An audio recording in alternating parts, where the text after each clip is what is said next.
सभी हिंदी साहित्य प्रेमियों का हिंदी साहित्य की क्लास में आपका हार्दिक स्वागत, अभिनंदन। हम कर रहे हैं कहानियों से संबंधित महत्वपूर्ण क्लासेस। 7 कहानियां हम करवा चुके हैं। आज की हमारी कहानी है राही, जो सुभद्रा कुमारी चौहान की है। देखिए, राही कहानी से पढ़ने से पहले मैं आपको बता दूं कि राही कहानी के हम प्रमुख पात्र पढ़ेंगे, साथ ही समीक्षा पढ़ेंगे और पूरी कहानी को व्याख्या सहित पढ़ेंगे। एक एक कहानी में अगर कोई क्वेश्चन जहाँ पे बनता है तो मैं वहाँ पे आपको बताते हुए चलूंगी। पढ़ते हैं कहानी सुभद्रा कुमारी चौहान, राही। सुभद्रा कुमारी चौहान की कहानी है राही, इसको हम पढ़ रहे हैं। इससे पहले सुभद्रा कुमारी चौहान राष्ट्रीय चेतना की एक सजग कवयित्री रही हैं। इन्होंने स्वाधीनता संग्राम में अनेक बार जेल यातनाएं सहने के पश्चात ही अपनी अनुभूतियों को कहानी में व्यक्त किया है। 1947 में जब स्वाधीनता संग्राम के अंतर्गत लिखी गई कहानी है ये, और इसका प्रकाशन सन 1948 में हुआ है। कब हुआ है? सन 1948 में। पढ़ लेते हैं कहानी के पात्र। कहानी में इसमें पात्र हैं मात्र 2। कितने पात्र हैं? मात्र इसमें 2 पात्र हैं। कौन? एक राही और दूसरी है अनीता। राही और अनीता का जेल का विवरण है। उसके बाद में अनीता के जीवन में किस प्रकार से बदलाव आता है वो भी हम पढ़ेंगे। राही एक गरीब महिला है जिसे अनाज की चोरी के जुर्म में जेल हुई है। जेल का विवरण है यहाँ पे। अनीता एक संपन्न वर्ग की महिला है जो स्वतंत्रता आंदोलन में जेल में आई है। किसके कारण आई है? स्वतंत्रता आंदोलन के कारण जेल में कौन आई थी? अनीता, याद रखेंगे। और गरीब महिला जो अनाज की चोरी के जुर्म में जेल में आई थी, उसका नाम है राही। पूछा जा सकता है कि उसने कितने किलो अनाज चुराया था? तो 5-6 किलो के अनाज की गठरी थी। देखते हैं आगे कहानी की समीक्षा। सुभद्रा कुमारी चौहान द्वारा लिखित कहानी राही उनके जेल के अनुभव पर आधारित है, क्योंकि सुभद्रा कुमारी चौहान भी जेल में गई थी। यह कहानी 2 प्रमुख पात्रों के ऊपर आधारित है। कहानी में एक पात्र है राही और दूसरी है अनीता। दोनों के संवाद के रूप में कहानी की कथा वस्तु आगे बढ़ती है। दोनों आपस में संवाद करती हैं। राही एक ऐसी महिला है जिसे चोरी के जुर्म में जेल हुई थी। उसे केवल 5 सेर अनाज की एक गठरी चुराने के जुर्म में पूरे 1 साल की सजा मिली थी। याद रखेंगे, कहानी के पात्र 2 हैं। कौन कौन है? एक राही है और दूसरी अनीता है। दूसरी बात याद रखेंगे, किस जुर्म में उसको जेल हुई थी? तो उसने अनाज की गठरी चुराई थी। अनाज की गठरी कितने किलो की थी? तो वो थी 5 सेर अनाज था। कितना था? अब क्वेश्चन को इस प्रकार से घुमा के पूछा जा सकता है कि 5 किलो था, 5 सेर था, ठीक है, 5 क्विंटल था, 5 मण था, इस प्रकार से। तो आप याद रखिए 5 सेर था, 5 किलो नहीं आएगा। क्वेश्चन को आपको पता है कि कितनी बारीकी से क्वेश्चन पूछे जाते हैं। आगे देखते हैं। राही ने अपने भूखे बच्चों को भूख मिटाने के लिए अनाज की चोरी की थी।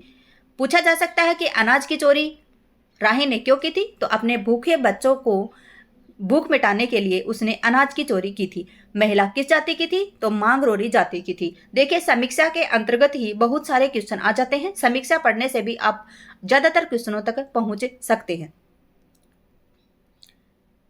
प्रत्येक कहानी के पात्र, समीक्षा और पूरी व्याख्या कहानी की करवाई है। अगर कोई पूरी कहानी भी नहीं पढ़ना चाहता है तो शुरू में आप व्याख्या पढ़ के भी आप समीक्षा पढ़ के भी क्वेश्चनों के आंसर तक पहुंच सकते हैं। वह महिला मांगरोरी जाति की थी। याद रखेंगे, महिला किस जाति की थी? तो महिला मांगरोरी जाति की थी, जिन्हें समाज में कोई काम धंधा करने की अनुमति नहीं थी। उन्हें केवल भीख मांगकर ही पेट भरना होता है। यदि भीख न मिले तो क्या करनी पड़ती है? चोरी करनी पड़ती है। उन पर पुलिस वालों की अनावश्यक रूप से अत्याचार करते हैं। उन पर पुलिस वाले हैं वो भी अनावश्यक रूप से अत्याचार करते हैं। दूसरी ओर है अनीता, जो स्वाधीनता आंदोलन में जेल आई है।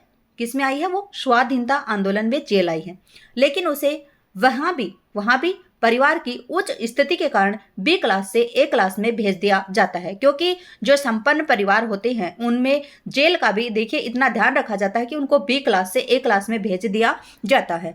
जेल में भी जीवन की सुख सुविधाएं समग्र रूप से उपलब्ध थी। कहानी में अनीता के स्वप्न के रूप में मांगरोरी जाति के कल्याण का रास्ता बताया गया है। अनीता जब राही से बात करती है तो वो राही बताती है कि हम मांगरोरी जाति से हैं। तो अनीता सोच लेती है कि मुझे क्या करना है, मुझे इस मांगरोरी जाति, मैं स्वतंत्रता जो आंदोलन में जो मैं जेल में आई हूँ, अब मैं इसको छोड़कर मैं हमारे देश में, हमारे समाज में जो मांगरोरी जाति है उसका उत्थान करूंगी, जिससे गरीब है उसका उत्थान हो जाएगा, तो देश का उत्थान अपने आप ही हो जाएगा। और ये आज के युग की भी बात है। आप खुद भी इस बात को समझ सकते हैं कि जब हमारे देश में जो मांगरोरी जाति है या फिर छोटे निम्न प्रकार के लोग हैं जिन्हें एक टाइम का भोजन भी नसीब नहीं होता है, अगर उनका उत्थान हो जाएगा तो देश का उत्थान अपने आप ही हो जाएगा।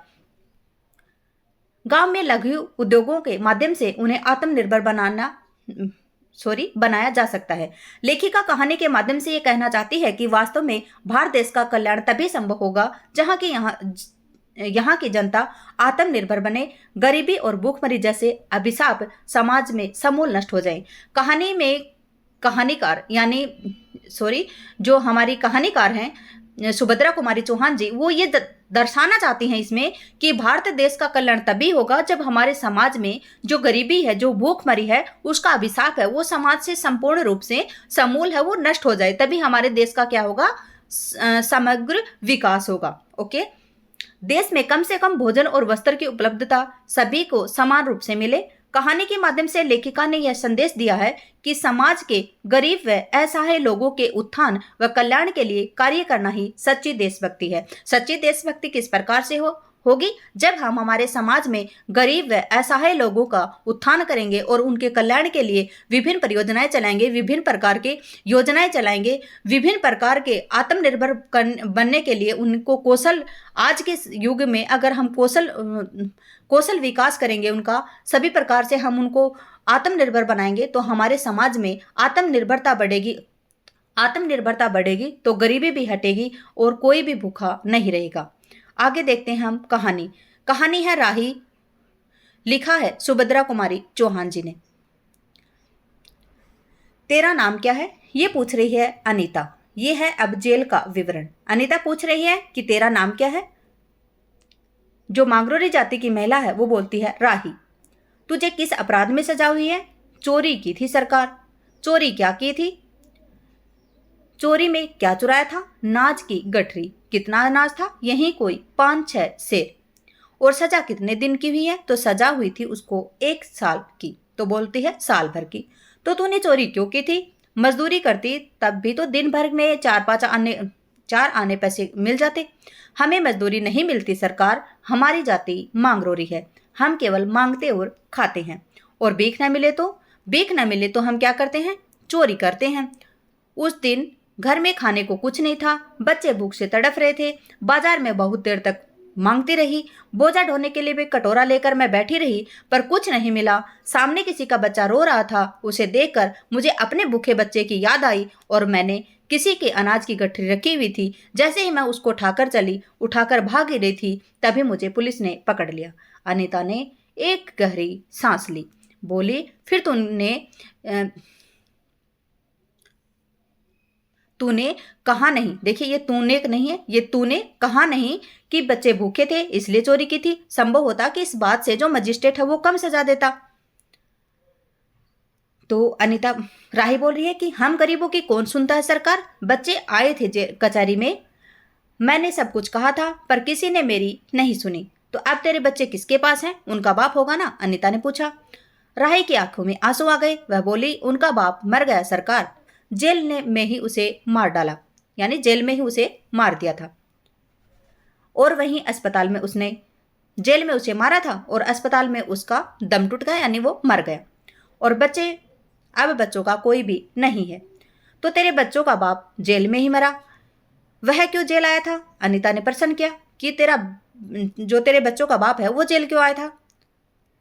उसे तो बिना कसूर के पकड़ लिया था सरकार। राही ने कहा, ताड़ी पीने गया था, 2-4 दोस्त भी उसके साथ थे। मेरे घर वाले का तो उस वक्त पुलिस वाले से झगड़ा हो गया।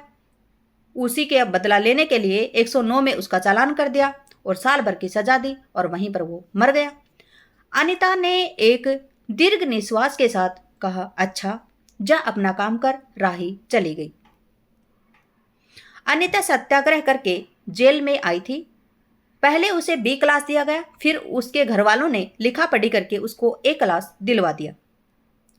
अनीता के सामने आज एक प्रश्न था। वह सोच रही थी कि देश की दरिद्रता इन निरीह गरीबों को गरीबों के कष्ट को दूर करने का अगर कोई उपाय नहीं है, हम सभी परमात्मा की संतान हैं। यानी देश में ये गरीब जो निरीह जो गरीब हैं, इनके कष्ट दूर करने के लिए क्या कोई उपाय नहीं है? हम सभी परमात्मा की संतान हैं, एक ही देश के निवासी हैं। कम से कम हम सबको खाने पहनने का तो समान अधिकार होना ही चाहिए।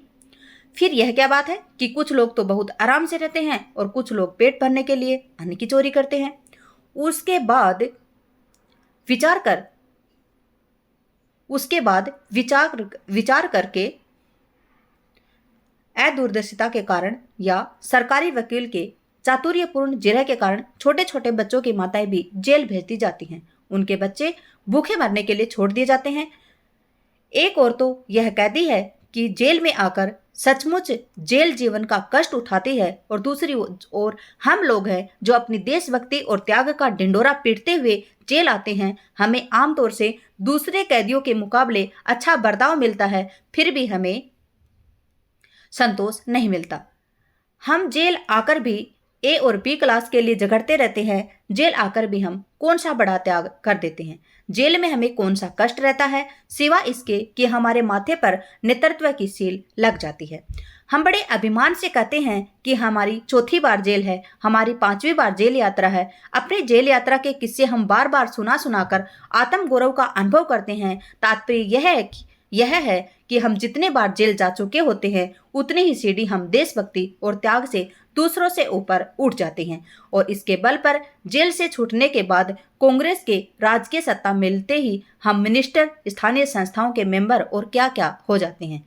यानी यहाँ पे आ रही है ये बातें सामने कि अनीता सोचती है कि स्वाधीनता संग्राम के लिए अगर हम जेल में आते हैं तो हमारा ओहदा ऊंचा होता है, हम जाकर के वापस हम मिनिस्टर या स्थानीय संस्थाओं के मेंबर पता नहीं क्या क्या बन जाते हैं। अनीता सोच रही थी कि कल तक तो खद्दर भी नहीं पहनते थे, बात बात पर कांग्रेस का मजाक उड़ाते थे। कांग्रेस के हाथों में थोड़ी शक्ति आते ही वो कांग्रेस के भक्त बन गए, खद्दर पहनने लगे, यहाँ तक कि जेल में भी दिखाई पड़ने लगे। वास्तव में यह देशभक्ति है या सत्ता भक्ति? यहाँ पे कितनी अच्छी बात कही गई है। सुभद्रा कुमारी चौहान जी ने कितनी अच्छी बात कहलवाई है किसके माध्यम से? अनीता के माध्यम से, कि कल तक जो कांग्रेस के जो मजाक उड़ाते थे कांग्रेस का, आज उन्हें कांग्रेस में थोड़ी सी मेंबरशिप क्या मिल गई कि वो कांग्रेस के भक्त भी हो गए, खद्दर भी पहनने लगे, यहाँ तक कि जेल में भी दिखाई पड़ने लगे। वास्तव में यह देश भक्ति है या फिर सत्ता भक्ति है? यानी देशभक्ति तो नहीं हो सकती है, ये क्या है? सत्ता भक्ति है। आज वर्तमान युग में भी आप सोच लीजिए इस बात को कि कभी कोई दल बदल करते हैं, कभी उस पार्टी में जाते हैं, कभी उस पार्टी में जाते हैं। वो देशभक्ति नहीं है, वो सत्ता भक्ति है। उन्हें ये पता है कि उस पार्टी में जाएंगे तो उसके यानी उसका अभी प्रचार प्रसार अच्छा हो रहा है तो उसमें हमें जीत मिलेगी। तो देखिए इस प्रकार की जो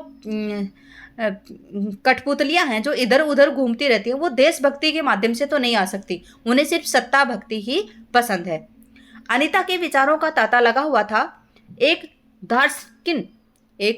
दार्शनिक हो रही थी। देखिए यहाँ पे दार्शनिक आएगा, वो क्या हो रही थी? दार्शनिक हो रही थी। उसे अनुभव हुआ कि जैसे कोई भीतर ही भीतर उसे काट रहा हो। क्या हो रहा था उसको? अनीता के वो जो राही की बातें थी वो बार बार याद आकर उसे भीतर ही भीतर चुभन हो रही थी। भीतर ही भीतर वो अंदर ही अंदर उसे कोई बात थी जो अंदर ही अंदर उसे खाई जा रही थी। अनीता की विचारावली अनीता को ही खाई जा रही थी। उसे बार बार यह लग रहा था कि उसकी देशभक्ति सच्ची देशभक्ति नहीं वरन क्या है? मजाक है। अनीता की आत्मा बोल उठी, वास्तव में सच्ची देशभक्ति तो इन गरीबों के कष्ट निवारण में है। ये कोई दूसरे नहीं, हमारी ही भारत माता की संतानें हैं। इन हजारों लाखों भूखे नंगे भाई बहनों की यदि हम कुछ भी सेवा कर सकें तो सचमुच हमने अपने देश की सेवा की है। हमारी वास्तविक जीवन तो देहातों में ही है। किसानों की दुर्दशा से हम सभी थोड़े बहुत परिचित हैं, पर इन गरीबों के पास न घर है न द्वार है। अशिक्षा और अज्ञानता का इतना पर्दा इनकी आंखों पर है कि होश संभालते ही माता पुत्री को और सास बहू को चोरी करने की सीख देती है, और उनका यह विश्वास है कि चोरी करना और भीख मांगना ही उनका काम है। इससे अच्छा जीवन बिताने की कल्पना भी वो नहीं कर सकते हैं। आज यहाँ डेरा डाले तो कल कहीं और चोरी की, बचे तो बचे, नहीं तो फिर 2 साल की सजा हो जाती। क्या मानव जीवन का यही लक्ष्य है? लक्ष्य है भी अथवा नहीं? यदि नहीं तो विचारादर्श की उच्च सतह में किटे हुए अपने जन नायकों में युग पुरुषों की हमें क्या आवश्यकता? इतिहास, धर्म, दर्शन, ज्ञान, विज्ञान का कोई अर्थ नहीं होता है, पर जीवन का लक्ष्य अवश्य है। संसार की मृग मरीचिका में हम लक्ष्य को भूल जाते हैं। सतह के ऊपर तक पहुंच पाने वाली कुछ महान आत्माओं को छोड़कर सारा जन समुदाय संसार में अपने को खोया हुआ पाता है।